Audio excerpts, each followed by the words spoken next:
Bienvenidos a un nuevo encuentro del ciclo de charlas de la Ley Bases. Les agradecemos por haberse sumado.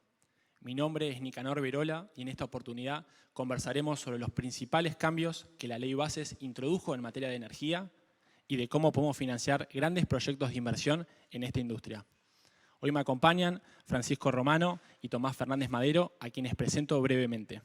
Francisco Romano, a mi izquierda, es socio a cargo del área de energía de Pacman. Francisco tiene una extensa trayectoria en empresas líderes del sector, la última como director legal de Chevron Latinoamérica. Es actualmente director del posgrado en hidrocarburos de la Facultad de Derecho de la Universidad Austral y también integra el directorio de la Internacional de la AIN, donde colabora en la elaboración de los modelos de contratos utilizados en la industria como el JOA y el Farm Out, entre tantos otros. Tomás Fernández Madero es consejero en Pacman y se especializa en Derecho Bancario y Financiero y financiamientos de proyectos de energía bajo la modalidad de Project Finance. Tomás posee un máster en Derecho Empresario de la Universidad Austral.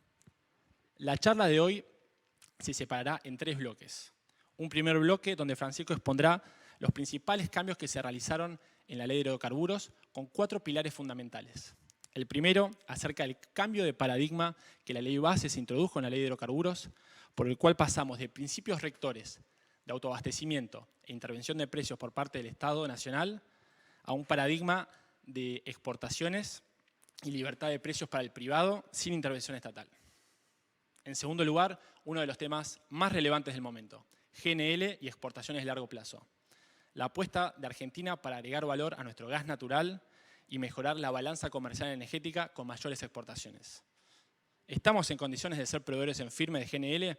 Es la pregunta que nos hacemos todos y Francisco nos compartirá su opinión. En tercer lugar, cambios en materia de adquisición y otorgamiento de concesiones, cómo juega la relación entre nación y provincias ahora, e interrogantes sobre qué sucede con las concesiones ya otorgadas, prórrogas y más. Por último, las nuevas figuras incorporadas por la ley. Autorizaciones de transporte, autorizaciones de almacenamiento y habilitaciones de procesamientos. Un esfuerzo del Estado Nacional por potenciar el midstream. Un segundo bloque, liderado por Tomás, donde expondrá sobre cómo financiar los proyectos de energía y las herramientas que las compañías de la industria pueden utilizar.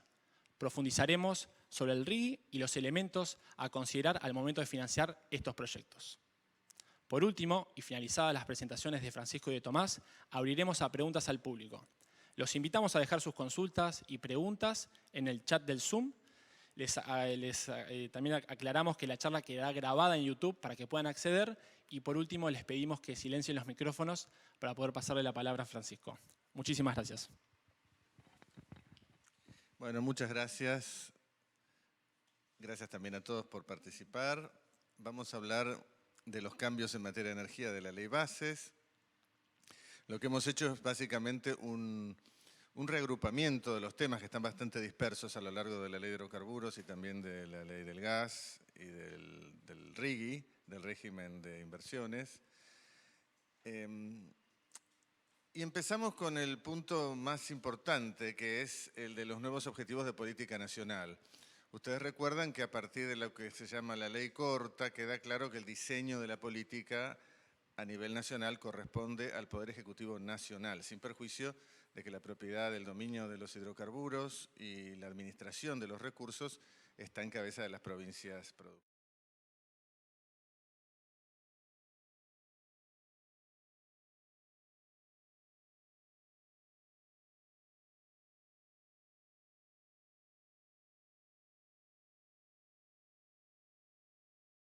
Principal de esa política nacional pasa a ser la maximización de la renta.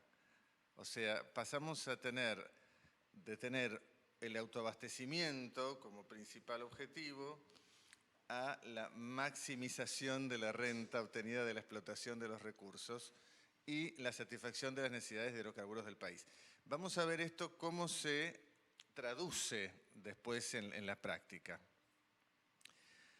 Si vamos a la derogación del artículo 1 de lo que se llama Ley de Soberanía Hidrocarburífera, que fue la Ley de Expropiación de YPF, vamos a ver que hay modificaciones en algunos aspectos. Por ejemplo, en estos 3 incisos que están acá mencionados, donde se abandona el objetivo de autoabastecimiento porque se vuelve a hablar de maximizar inversiones y recursos para el logro del abastecimiento de hidrocarburos en el corto, mediano y largo plazo.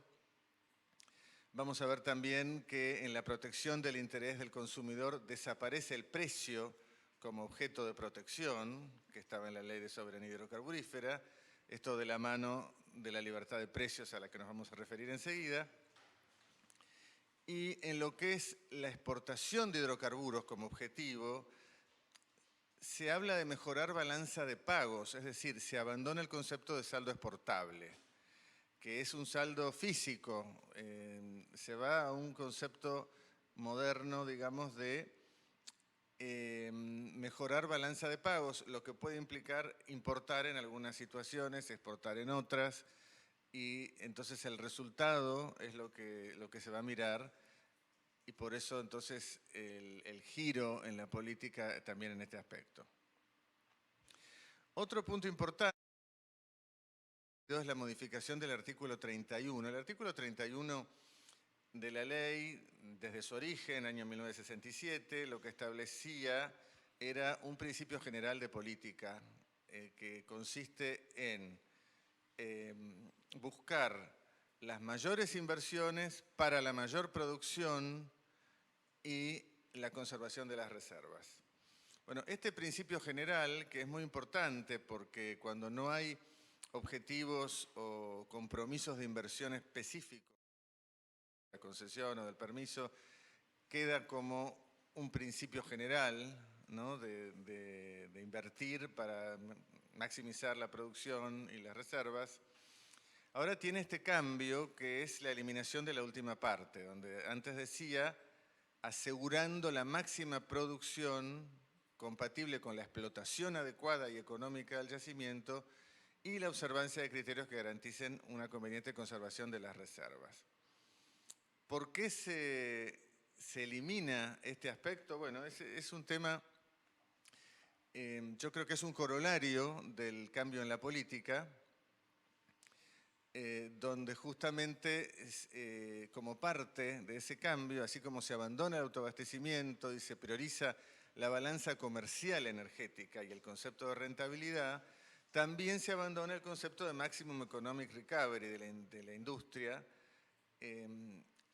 a pesar de que es un concepto muy generalizado en la industria internacional. Por ejemplo, en la ley de Reino Unido, muy recientemente se habla de Maximum Economic Recovery, con lo cual yo creo que el abandono de este párrafo del artículo 31 tiene más que ver con una política desde un punto de vista más bien conceptual que de lo que en la práctica se traduce como Maximum Economic Recovery, que es un principio generalizado, como les decía, en la industria internacional. El otro gran tema es la libertad en la formación de precios. Recordemos que estamos en una industria muy regulada, que ha tenido una larga historia digamos, de intervención del Estado a lo largo de toda la cadena de valor, y acá se establece este principio general, donde se habla de toda la cadena, transporte, comercialización, industrialización, comercialización de derivados, con lo cual tenemos toda la cadena desde el pozo hasta el surtidor, pasando por el midstream, y se establece que el Poder Ejecutivo Nacional no podrá intervenir o fijar los precios de comercialización en el mercado interno para ninguna de las actividades indicadas en el párrafo anterior. Es decir, la libertad en la formación de precios que consagra la Ley Bases es libertad de precios para toda la cadena de valor, upstream, midstream y downstream. El otro gran tema es el de las exportaciones, con el objetivo claro de maximizar exportaciones como corolario del objetivo de maximizar renta y de y de buscar entonces la balanza energética más que el saldo exportable, el balance físico. En este caso, lo que tenemos es un principio general de libertad de exportación de hidrocarburos y derivados, pero se introduce esta excepcionalidad, sujeto a la no objeción de la Secretaría de Energía. Es decir, tenemos un principio, pero también tenemos el principio de no objeción, con lo cual la libertad de exportación en realidad está ligada a que no exista en la práctica una objeción de la Secretaría de Energía, que también pasa a ser regla, digamos. El efectivo ejercicio de este derecho está sujeto a reglamentaciones, la reglamentación que estamos esperando, que debería ocurrir en los primeros días de octubre, si se cumple el plazo establecido en la ley. Y esa reglamentación, ¿qué aspectos deberá considerar según la misma ley bases? Bueno, los requisitos habituales del acceso a los recursos técnicamente probados y, acá viene el tema, la eventual objeción de la Secretaría de Energía, que solo podrá ser formulada dentro de los 30 días de puesta en su conocimiento la exportación a practicar y que deberá estar fundada en motivos técnicos o económicos que hagan a la seguridad del suministro. O sea, para poder exportar libremente, principio general, necesito un hecho negativo, es decir, que no haya objeción dentro de los 30 días por estos motivos que están acá explicitados, motivos técnicos o económicos que hagan a la seguridad del suministro. ¿Qué comentarios podemos hacer? Bueno, en primer lugar, el principio de libertad de exportación, que en realidad estaba en el artículo 6 de la ley original, queda limitado, aunque por un plazo acotado, a que no exista observación. Por otro lado, queda pendiente la reglamentación, que tendremos que revisar en el momento que se produzca, y en todo caso haremos una nueva charla cuando tengamos la reglamentación en la mano.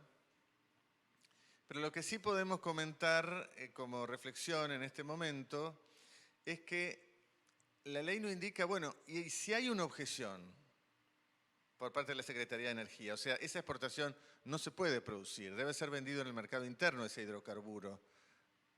Esa obligación de venta al mercado local, ¿a qué precio de venta se va a producir? ¿Es el export parity, como lo venimos viendo a lo largo de las sucesivas reglamentaciones que hemos visto a lo largo de los años, con algunas interrupciones? Y ese export parity, que seguramente va a ser pagado en pesos, ¿se puede convertir a dólares mediante un acceso libre al mercado de cambios? Esta es una incógnita que surge de la nueva ley. Por otra parte, la ley per se no soluciona el problema del desacople. El problema del desacople, los que estamos en la industria lo conocemos bien. Se trata de que hay una divergencia muy grande entre los precios de venta en el mercado local y los precios de exportación, que se genera fundamentalmente porque no hay una convalidación del aumento del precio internacional del crudo en el surtidor, es decir, en los derivados, ¿no? En la ley per se no hay una solución para este problema del desacople, que si vemos una curva sube y baja, hay momentos en su máximo que llegó a ser el 80% del desacople, hoy es casi el 0%, pero no porque haya una nueva ley, sino porque hay otra serie de factores en la economía, factores más blandos, digamos, de lo que puede ser una ley escrita, que producen esto. Entonces el problema del desacople persiste y bueno, estará sujeto a las políticas, ¿no? Y el otro gran tema es que persisten las retenciones, o sea, los famosos derechos de exportación, que hoy son el 8%, salvo excepciones, como la establecía en el decreto 929 del 2013, que fue incorporado a la ley 27.007, y vamos a ver enseguida las exportaciones de GNL como gran inversión bajo el régimen de incentivo a las grandes inversiones. Pasamos directamente entonces a hablar del gas natural licuado, que es un poco el proyecto fundamental en todo esto, que tiene un régimen especial. Las exportaciones de gas natural licuado deben ser autorizadas por la Secretaría de Energía dentro del plazo de 120 días de recibida la solicitud. Y para eso, dentro de los 6 meses de la sanción de la ley bases, o sea, recuerden, la ley bases entra en vigencia el 9 de julio de 2024, o sea, ahí contamos 6 meses, la Secretaría de Energía de la Nación tiene que realizar un estudio para emitir una declaración de disponibilidad de recursos gasíferos en el largo plazo, que contemple la suficiencia de los recursos gasíferos en el país. Bueno, ¿para qué? Para poder justamente aprobar estas exportaciones de largo plazo que van a ser sobre base firme e interrumpible. Muy importante, para el cálculo de si los recursos son suficientes o no, deberá tener en cuenta el suministro de gas natural no solo del mercado local, no solo del gas argentino, digamos, sino también el gas natural de otros orígenes. Esto es consistente con el abandono del concepto de autoabastecimiento y saldo exportable y con tomar entonces la idea del balance energético contra el balance físico, que era el paradigma, digamos, hasta ahora. Estas exportaciones de largo plazo tienen grandes beneficios porque van a tener carácter firme por 30 años desde la puesta en marcha de la planta de licuefacción. El derecho a exportar no podrá tener absolutamente ninguna interrupción ni restricción. Se habla específicamente de que los volúmenes autorizados no estarán sujetos a redireccionamiento por causa alguna. Y también abarca este beneficio el derecho de acceder al gas natural y a la capacidad de transporte, procesamiento o almacenamiento que sea necesaria para el proyecto de licuefacción y exportación de gas natural licuado. En este caso sí contamos con la exención de los derechos de exportación. ¿Se acuerdan que dijimos que quedaron vivos, digamos, las retenciones quedaron vivas en la reforma del artículo 6, pero en este caso específico de las exportaciones estratégicas de largo plazo, que encontramos no en la ley de hidrocarburos, sino en el RIGI, encontramos también la exención de derechos de exportación a partir de los 2 años desde la fecha de adhesión al RIGI. Y se les otorga además un beneficio muy importante que es el de estabilidad regulatoria. ¿Qué quiere decir?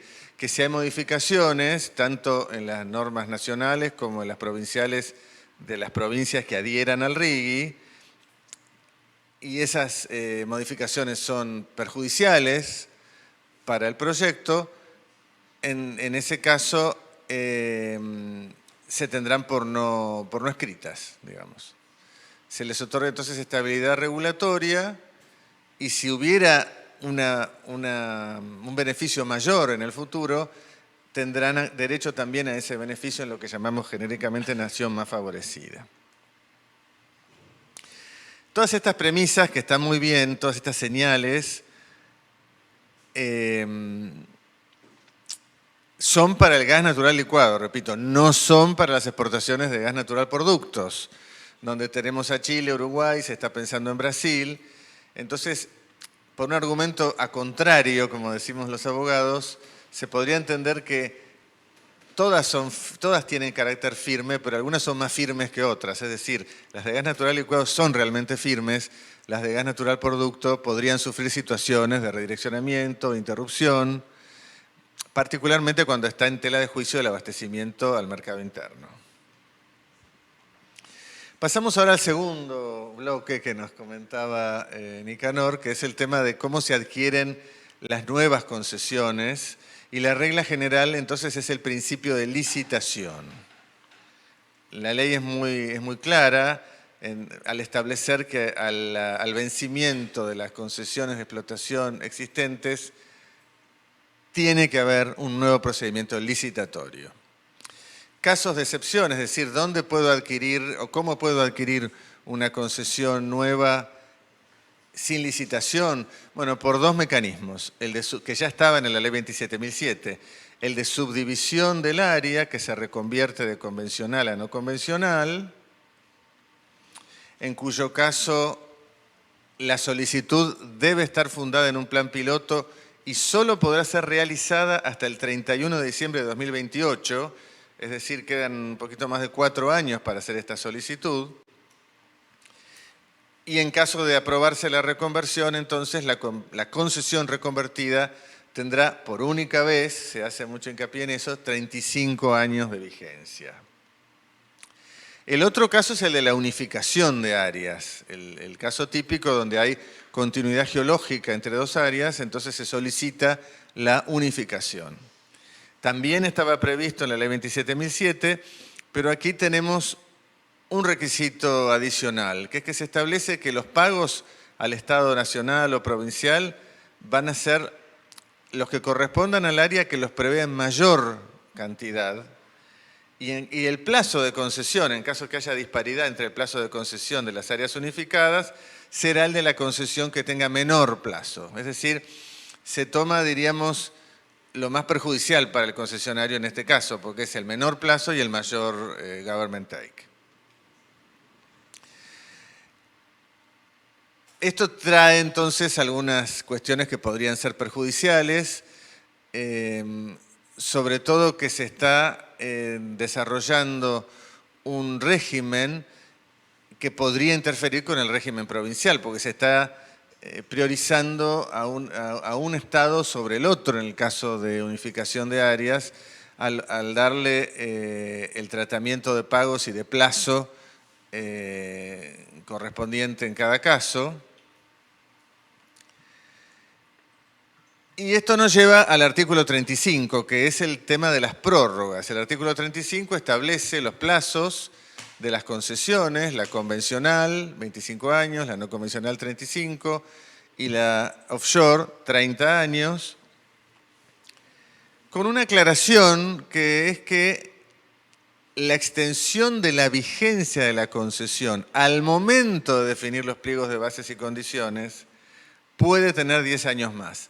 Esto se ha debatido, quizás pueda ser aclarado en la reglamentación, pero la interpretación razonable de esta expresión de que podría haber al momento de definir el pliego 10 años más, parecería no ser una prórroga, sino una potestad a la autoridad concedente, que es la provincia, titular del recurso, para modificar estos plazos de 25, 35 y 30 años y pasar a 35, 45 y 40 años. Esa parecería ser la interpretación razonable de esa redacción. La eliminación de la figura de prórroga es uno de los aspectos más polémicos de la modificación. Esta posibilidad de dar de entrada en el pliego 10 años más no logra el objetivo, porque la prórroga se otorga, es potestad siempre de la autoridad de aplicación, no es un derecho adquirido del concesionario, es un derecho en expectativa, pero se otorga una vez que se ha visto el desarrollo de esa concesión, el cumplimiento de los planes y el desempeño de ese operador. Esta figura de prórroga se elimina, con lo cual queda el interrogante, bueno, ¿qué pasa si una provincia igualmente concede una prórroga? ¿Qué pasa si vencido el plazo original hay una prórroga sobre el área? Y acá es un tema bastante espinoso porque nos introducimos en derecho público provincial, es decir, hasta dónde la ley federal puede inmiscuirse en el derecho público provincial, hasta dónde es diseño de política nacional y hasta dónde es resorte del Estado concedente. Por ejemplo, en Neuquén hay una ley que establece que en ciertos casos es posible el otorgamiento de concesión sin licitación por adjudicación directa, cuando fundadas razones o vinculación con otros proyectos industriales lo hicieran necesario para viabilizarlos técnica y económicamente. Por otra parte, tenemos un caso real, el caso de Río Negro, que después de la ley, o sea, recientemente, una vez que ya estaba en vigencia la ley bases, está en un procedimiento de prórroga. Y esto nos lleva a hablar también de las concesiones existentes. Las concesiones existentes, la ley dice que continuarán rigiéndose hasta el vencimiento por los plazos establecidos en el marco legal original. Pero esos plazos establecidos, ¿incluyen las prórrogas o no? Esto es lo que no queda del todo claro y lo que Río Negro, en su licitación actual, en su procedimiento de prórroga, parece estar probando en contrario. Es decir, que hasta el vencimiento implica hasta el vencimiento del plazo original con más las prórrogas. Y por último, las nuevas figuras. Tenemos en la ley bases nuevas figuras, autorizaciones de transporte, almacenamiento subterráneo y habilitaciones de procesamiento, donde el objetivo principal es potenciar el midstream de la actividad, desligándolo o independizándolo de las concesiones del upstream. Existen ciertas incertidumbres con esta figura de la autorización administrativa. En el caso de la autorización de transporte, por ejemplo, tenemos las que son accesorias a la concesión de explotación, que son las tradicionales, digamos, las concesiones de transporte tradicionales, que ahora, cuando son nuevas, se van a llamar autorización de transporte, y que entonces van a seguir la suerte de la obligación de explotación en cuanto a su plazo y a su prórroga, pero tenemos también la nueva figura que posibilita el desarrollo de transporte por terceros no productores, para lo cual va a haber un registro de autorizados a transportar, y se establece también que los titulares de plantas de acondicionamiento, separación, fraccionamiento, van a tener derecho a una autorización de transporte, en este caso no sujetas a plazo. Cuando hay capacidad vacante, estarán sujetas a open access, es decir, acceso de terceros. Cuando analizamos todo el panorama, todos los posibles casos de autorización de transporte, nos encontramos con una laguna. Parecería ser que las de transporte que no estén vinculadas a una concesión de explotación, ni directa ni indirectamente porque provienen de ella por cesión, y que tampoco estén vinculadas a una instalación de fraccionamiento, separación, licuefacción, o sea, transporte punto a punto, sin vinculación a una concesión de explotación o a una planta de fraccionamiento, parece que quedarían fuera de la ley, es decir, no está previsto. Esto entonces genera cierta incertidumbre que quizás podría ser solucionada por la reglamentación. En el caso de las habilitaciones de procesamiento, no están sujetas a plazo, tienen un régimen especial de open access de hasta el 5% de su capacidad vacante. Quedan excluidas del open access las de licuefacción para la producción de gas natural licuado.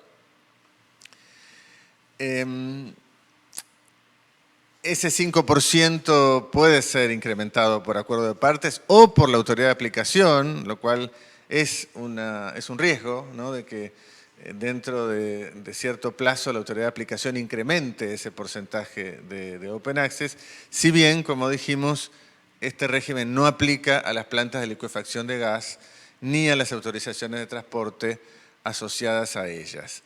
Una crítica que se le ha hecho a este tema de la habilitación de procesamiento es que queda un poco inconsistente en el marco general de tratar de desregular y facilitar, exigir habilitación cuando en realidad no había una habilitación de procesamiento hasta ahora. Lo que había era un régimen ambiental y un régimen de seguridad industrial, si se quiere, que era más bien provincial y municipal, pero no había una necesaria habilitación de procesamiento registrada a nivel nacional. Y por último, la figura de la autorización de almacenamiento, que ya tuvo algunos antecedentes en la normativa de hidrocarburos, donde se trata de el almacenamiento subterráneo de gas natural en reservorios naturales depletados, que pueden ser otorgados en áreas sujetas a permiso de exploración o concesión, en áreas de terceros o en áreas que, habiendo sido productivas, ya no lo son. Entonces se trata de yacimientos depletados que pueden ser utilizados para almacenamiento si reúnen las condiciones físicas de estanqueidad y las demás condiciones necesarias. Las demás, dicen, no requerirán autorización. Estas autorizaciones de almacenamiento no están sujetas a plazos ni tienen la obligación de darle acceso a terceros. Tampoco se encuentran sujetas a bonos de explotación ni a pagos análogos. Lamentablemente no se incluyó en la normativa el almacenamiento de dióxido de carbono, que pasa a ser muy importante en el marco de la transición energética y de la reducción de emisiones. Sin embargo, una nota al pie, el RIGI sí incluye en el elenco de actividades amparadas la captura, transporte y almacenamiento de dióxido de carbono. El otro gran tema es el tema de responsabilidad. Lamentablemente no se establece un régimen para el abandono de estas estructuras de almacenamiento, con lo cual existe una contingencia respecto de responsabilidad posterior al abandono de estas estructuras. Bueno, como conclusiones, encontramos en la ley buenas señales, buenos principios, con algunos motivos de preocupación. Esta es un poco la síntesis. Desde ya, estos motivos de preocupación, yo creo que en su mayoría pueden ser resueltos en una reglamentación adecuada. Como resumen, cambia la política nacional, sobre todo en lo que hace a exportaciones y libertad de precios. Esos principios fundamentales tienen que ser operativos y para eso se necesita la reglamentación y la práctica, porque no todo se resuelve normativamente o mediante la reglamentación, como vimos en el caso de el desacople de precios en el surtidor, o más genéricamente hablando, en la necesaria confianza que debe generarse para producir este tipo de inversiones. Motivo de preocupación, bueno, subsisten las distorsiones propias de las retenciones a la exportación, salvo en los casos específicos que mencionamos, y las cuestiones provinciales de las que hablamos brevemente podrían generar algún tipo de litigiosidad, esperemos que puedan llegarse a acuerdos, pero se genera cierta incertidumbre también en este aspecto. Y finalmente, la necesidad de que estas nuevas figuras, autorizaciones de transporte, procesamiento, almacenamiento, se desarrollen más acabadamente para evitar incertidumbres. Bueno, muchas gracias. Gracias, Francisco. Sin dudas, grandes modificaciones y tiempos de cambio en Argentina. Cambios que, conjuntamente con la Ley Bases, el cambio de gobierno y el RIGI, entusiasman al sector a apostar por la Argentina. Hemos visto en los últimos meses anuncios de inversiones que entusiasman. Naturalmente hablar, y en línea con lo que mencionabas del nuevo marco normativo para el GNL, la inversión anunciada por YPF y Petrobras para el desarrollo de una planta de GNL en Punta Colorada, Río Negro. También mencionar la apuesta de PAE, de Pan American Energy, y la noruega Golan LNG para instalar un buque de licuefacción en Argentina. Mencionar también las inversiones en midstream, el anuncio que realizó la empresa TGS para aumentar la capacidad instalada de despacho en el gasoducto Néstor Kirchner, la licitación del Gobierno Nacional para la construcción y concesión del segundo tramo del gasoducto Néstor Kirchner para unir Saliqueló con la provincia de Santa Fe, un proyecto de más de 500 kilómetros, son indicios de una Argentina que se viene. Ahora, hay que financiar esos proyectos. Tomás nos comentará cómo bajo el amparo del RIGI podemos financiar y hacer realidad estos proyectos que Argentina tanto necesita. Bueno, muchas gracias, Nicanor, por la presentación, Francisco por la exposición. Yo a continuación voy a hablar acerca de cómo se financian estos proyectos de gran envergadura relacionados con energía, principalmente, y bajo este nuevo régimen de incentivo a las grandes inversiones, o también llamado RIGI o RIGI. Antes de entrar en aspectos propios de lo que hacen a la financiación, nos parece necesario hacer una breve introducción acerca de este nuevo régimen y los aspectos principales.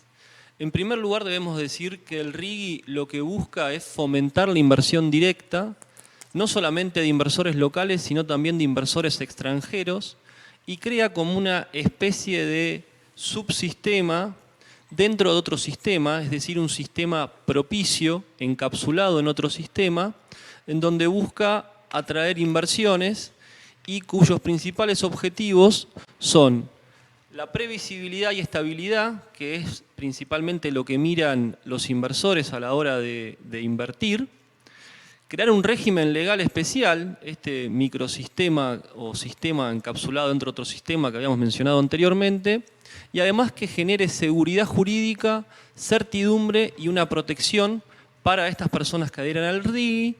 También se busca desarrollar y fortalecer la competitividad de diversos sectores económicos y un incremento en las exportaciones de bienes y servicios, que algo había mencionado ya Francisco. Y por último, se hace un agregado en el Senado, en beneficio de las provincias a las cuales representan, que tiende por favorecer a la creación de empleo y a las cadenas de producción locales asociadas a los proyectos, estableciendo algunos límites o algunos parámetros, principalmente respecto de la contratación de proveedores locales, con algunos montos que van hasta un 20% del monto destinado a contratar proveedores locales. Y en cuanto a los aspectos generales del RIGI, debemos decir que si bien está dirigido a varias industrias, las industrias que nos interesan en esta charla son aquellas relacionadas con energía, petróleo y gas. Es por eso que nos vamos a centrar en estos tres sectores. El plazo para adherir al RIGI se establece que es de 2 años desde la publicación en el Boletín Oficial de la Ley, la cual ha tenido lugar el 8 de julio, y puede ser extendida por única y exclusivamente por el Poder Ejecutivo por 1 año más, con lo cual el plazo para adherir podría llevar a un total de 3 años en total. Respecto de quiénes pueden adherir al RIGI, esto lo vamos a desarrollar más a continuación, pero es importante que los que pueden adherir al RIGI son estos famosos BPU o Vehículo de Proyecto Único, que tienen que ser titulares de una o más fases de este proyecto y que lo importante es que tengan por único y exclusivo objeto desarrollar esa inversión, ese proyecto relacionado con los sectores de energía, de petróleo, de gas.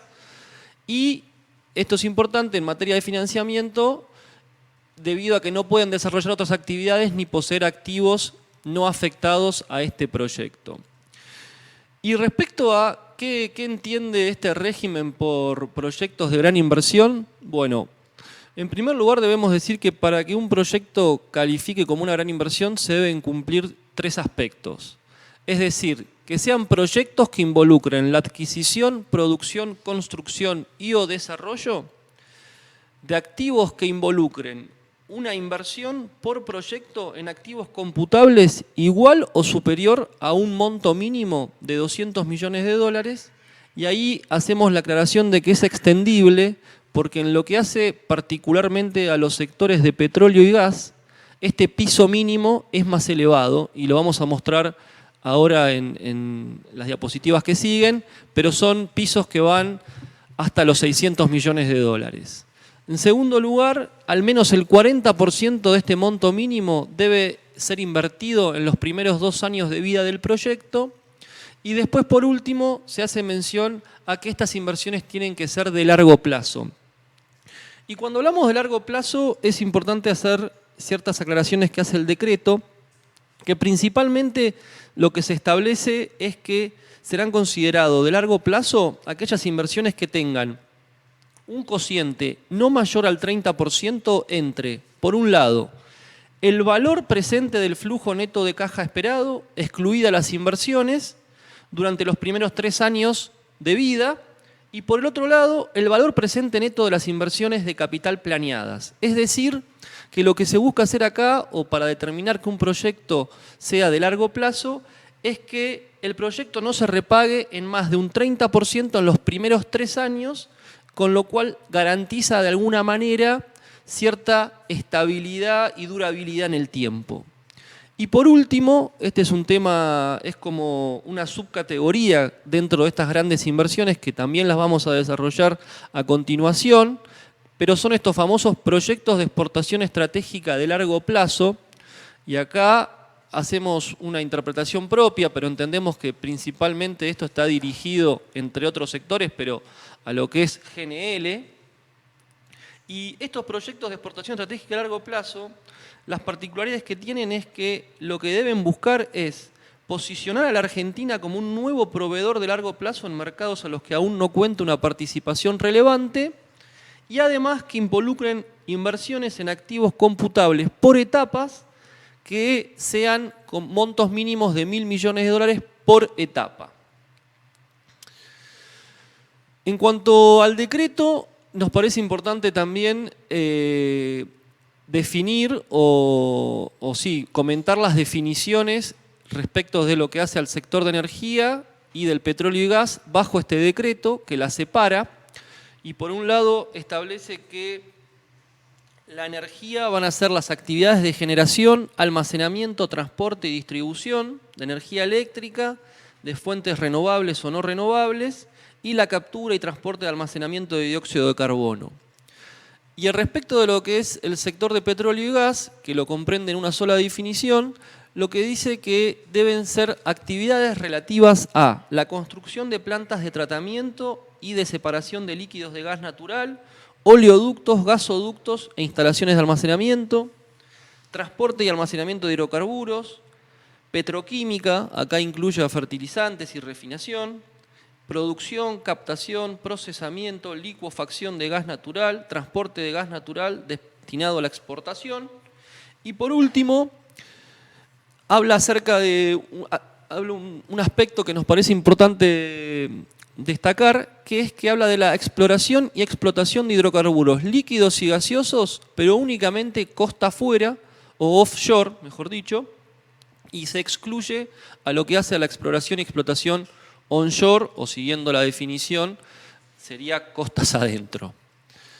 En cuanto a los montos mínimos, que fue algo que mencionamos anteriormente, el decreto establece el sector y los subsectores y los montos mínimos requeridos de inversión en cada sector.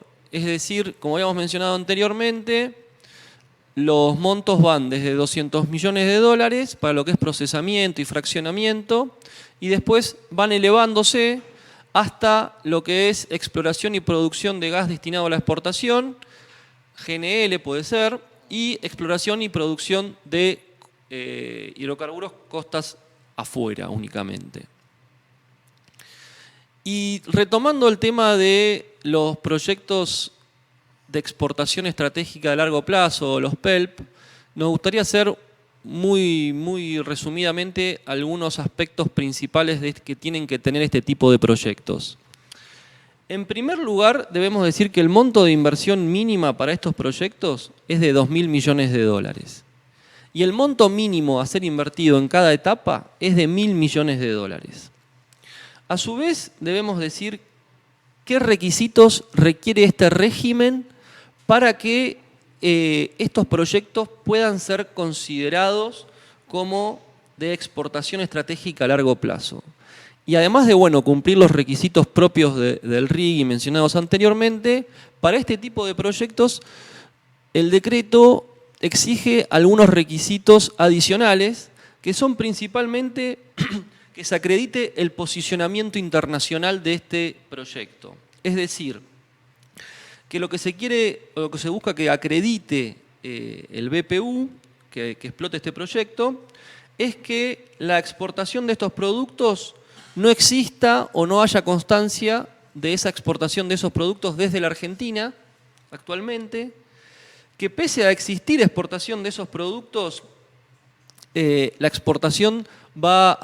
nueva exportación va a comprender países en los cuales antes o destinos nuevos respecto de dicho producto, o que la Argentina posea una participación inferior al 10% del mercado global respecto de dicho producto. A su vez también es importante hablar acerca de las etapas, que las etapas se dice que el monto mínimo por etapa, como dijimos, era de 1.000 millones de dólares y deberá cumplirse dicha inversión antes de la finalización de cada etapa. A su vez, lo que se establece como un beneficio es que en el caso de que en una etapa se excedieran las inversiones, es decir, sean por encima de los 1.000 millones, ese excedente se puede computar para el cumplimiento del monto aplicable a la siguiente etapa.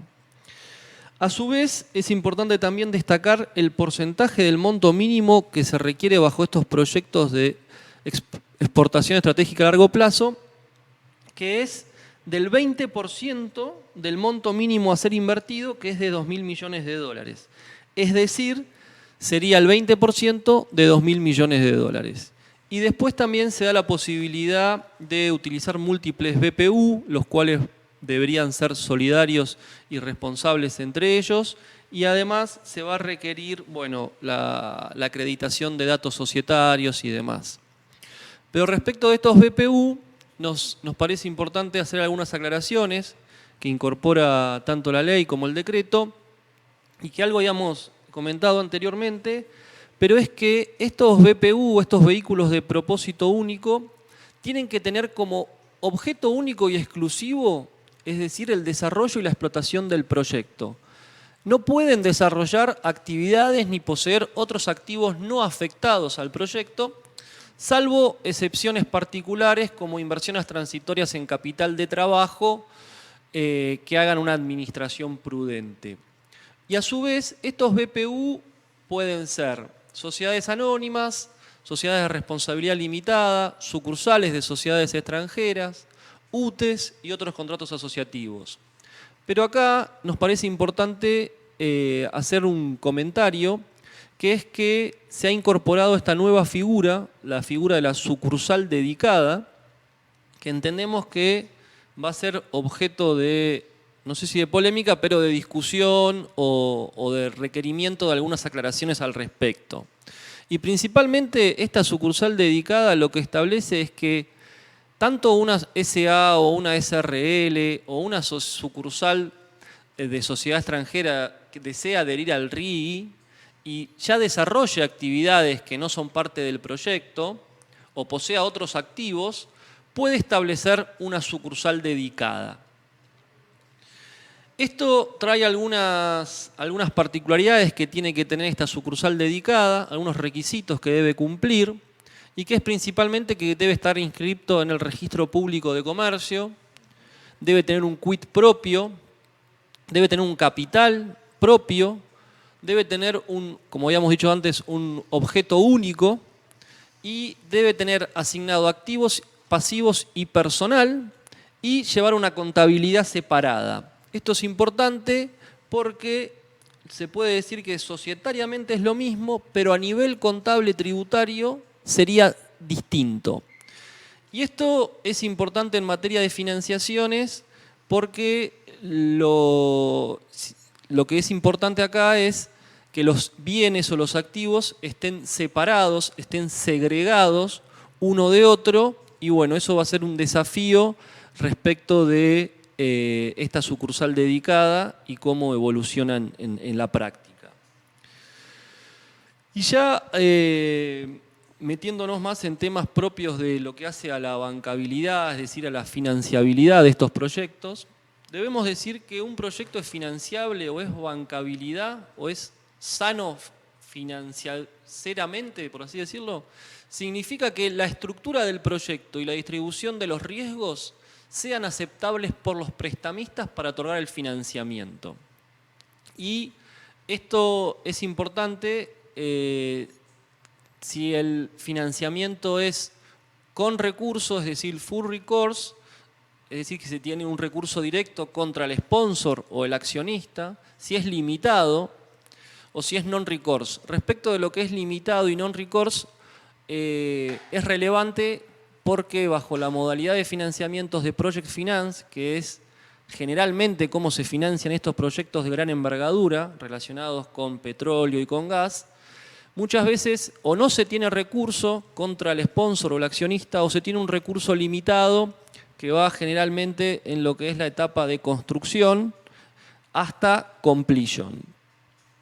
Y para que sea financiablemente interesante el proyecto, y más en materia de Project Finance, porque como se sabe, los activos no es lo que vale, sino lo que vale, por así decirlo de alguna manera, o lo que se tiene en cuenta bajo estos proyectos es el flujo que se genera del proyecto, que es lo que va a estar afectado al repago, lo que se llama el cash flow.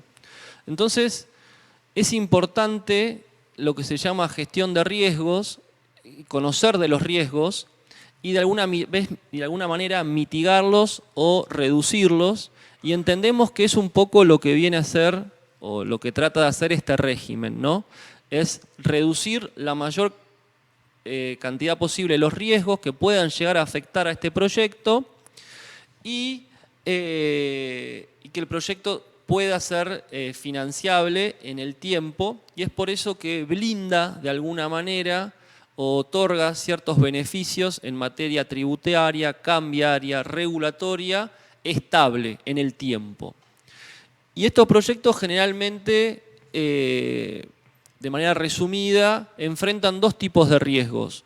Un riesgo interno, que es riesgo interno del proyecto, es decir, riesgos, lo que se llama riesgos operativos, y riesgos externos del proyecto, que es lo que se llama political risks, que se refiere a riesgos que no están o no dependen ya tanto del inversor o del empresario, por así decirlo, sino que están asociados a riesgos del Estado, cuando el Estado interfiere, ya sea imponiendo nuevos impuestos, cambia las autorizaciones o concesiones, prohíbe exportaciones o incluso restricciones cambiarias, que son todos riesgos o situaciones que ya todos los argentinos hemos sufrido a lo largo de la historia, y entendemos que un poco lo que se busca hacer mediante este régimen es blindar y proteger tanto a los inversores como a los desarrolladores de estos proyectos. Y es por eso que se establece que los derechos adquiridos no podrán ser modificados ni afectados por normas posteriores, lo cual brinda una mayor seguridad a los inversores, como habíamos mencionado. Y es por esto que se otorga una estabilidad jurídica en materias muy importantes en lo que hacen a financiamientos, que es lo que miran muchas veces los inversores, que es las materias tributarias, aduaneras y cambiarias, y dicha estabilidad o este blindaje, por así decirlo, es desde 30 años desde la fecha de adhesión, y para los proyectos de exportación, los PELP, que habíamos mencionado antes, es desde la puesta en marcha. Y por último, o ya para ir redondeando, la pregunta que nos hacemos generalmente es: ¿qué pasa si el Estado viola, como ha pasado en algunas otras veces, estos derechos otorgados o amparados bajo el RIGI? Y nosotros entendemos que, bueno, va a haber si bien va a ser objeto de discusión, eventualmente si ocurre esto, pero que va a haber o debería haber una reparación integral del Estado, la cual comprende daño emergente más lucro cesante, y además el RIGI presenta varios mecanismos de protección para los inversores, ya sean locales, pero también particularmente para los inversores extranjeros, como que se pacta jurisdicción y ley arbitral y demás cuestiones, por ejemplo, cuestiones relacionadas más propias con el arbitraje, que hace que un inversor se sienta más cómodo a la hora de invertir en el país o en estos proyectos. Y por último, algunas conclusiones que nos deja este régimen es que entendemos que, bueno, se busca fomentar las inversiones, atraer grandes inversiones de capital, no solamente de inversores locales, sino de inversores del extranjero. Es por eso todo este proteccionismo que se mencionó muy brevemente respecto a disputas y demás. Se establecen condiciones favorables para la inversión, es decir, un sistema propicio para estos negocios. Nosotros acá, como una crítica, por así decirlo, decimos que sería conveniente que se extienda a más sectores. Entendemos que también va a ser muy importante para el desarrollo industrial de determinadas industrias específicas, como es principalmente lo que hace a GNL. Y por último, también hablar de este tema de la sucursal dedicada, que se mencionó también brevemente, pero tampoco era objeto de esta charla hacer mucho foco en esto, pero entendemos que va a requerir algún tipo de reglamentación, ajuste, aclaración por parte de, principalmente por parte de los registros públicos de comercio y por AFIP y otros organismos más. Bueno. Perfecto, gracias Tomás, la verdad que es muy interesante y esperemos que el RIGI y todos estos mecanismos sirvan para atraer inversiones a Argentina, quien tanto necesita. Abrimos las consultas al público. Francisco, una primera. Nos consulta sobre la posible reglamentación de las exportaciones de petróleo crudo y gas natural. ¿Qué es dable esperar de esa reglamentación? Bueno, esta es la gran pregunta, digamos. Esta es la gran pregunta, es uno de los temas abiertos, más importantes. Acá vale una reflexión, yo creo, que es que en el régimen original de la ley de hidrocarburos, el artículo 6 establece como principio general la libertad de exportación y como excepción la obligación de venta en el mercado local para cubrir las necesidades del consumo interno. Lo que pasa es que a lo largo del tiempo, este principio general y su excepción se fue desvirtuando, sobre todo por normas de menor jerarquía, por reglamentaciones del artículo 6, que lo terminaron dando vuelta. Es decir, el panorama hoy es, regla general, no hay libertad de exportación, salvo que no haya un cruce de la exportación. Entonces yo creo que la reglamentación coherente de este principio que se ha consagrado en la ley Bases consiste en primer lugar en derogar todas esas normas de inferior jerarquía que lo que hicieron fue tornar ilusorio el principio de libertad de exportación. Ese para mí es el tema fundamental. En segundo lugar, esa objeción, 30 días, ha trascendido que ya esos 30 días van a ser hábiles, con lo cual, mala noticia, va a haber que esperar un poco más, ¿no? Por otro lado, ha trascendido que va a haber un registro de exportaciones. Es muy importante que ese registro no sea constitutivo, sino que sea un registro meramente declarativo, con fines estadísticos, pero que no vaya más allá, porque si no, por vía reglamentaria se puede terminar acotando o limitando, restringiendo esta libertad de exportación que está claramente establecida en la ley Bases. Y después el otro motivo de preocupación es ¿cuál va a ser el fundamento de la objeción?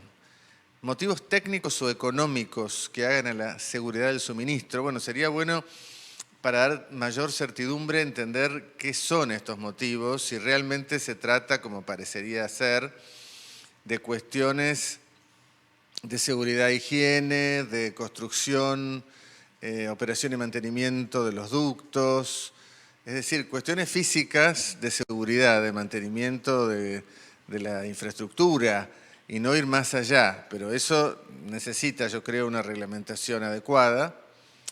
Y por último, bueno, lo que mencionamos en la charla, que es que hay una gran incertidumbre cuando existe objeción y esa objeción está debidamente fundada. Bueno, ¿en qué condición se va a producir la venta de esos hidrocarburos en el mercado local? ¿Cuál va a ser el precio? Si va a ser export parity y si se va a poder entonces acceder a las divisas correspondientes mediante el mercado único y libre de cambios. Esa sería la respuesta. Clarísimo, Francisco. Muchas gracias. Por temas de tiempo, una pregunta más. Tomás, nos consultan. ¿Consideran que el mecanismo de protección de los derechos adquiridos bajo el RIGI se encuentran lo suficientemente protegidos? Bueno, sí, si bien algo desarrollamos muy por arriba, me parece que sí, se encuentran muy protegidos, es eficaz para los inversores, ya que se pacta arbitraje local o internacional para los inversores extranjeros, lo cual es una garantía importante, y también se respetan los reglamentos arbitrales de reconocido prestigio, como es, por ejemplo, la Cámara de Comercio Internacional o el Tribunal Permanente de Arbitraje. Y en el caso de los inversores extranjeros va un poco más allá y se les otorga algunos beneficios o particularidades, que es, por ejemplo, que el arbitraje tenga sede fuera de la Argentina, sea en idioma inglés y que ninguno de los árbitros sea argentino o del estado del origen accionista del mayoritario, del BPU que sometió la cuestión arbitraje. Y entendemos que esto es una garantía de protección muy importante para los inversores y que esto ya se encuentra probado en los bonos soberanos, en empréstitos del Estado Nacional y han funcionado siempre de manera correcta. Así que sí, la respuesta yo entiendo que sí, que están protegidos. Perfecto, Tomás, muchas gracias. Les agradecemos a todos por sumarse y todas las consultas o preguntas extras que quieran hacer nos las pueden dirigir por mail y con gusto se las vamos a estar contestando. Les agradecemos.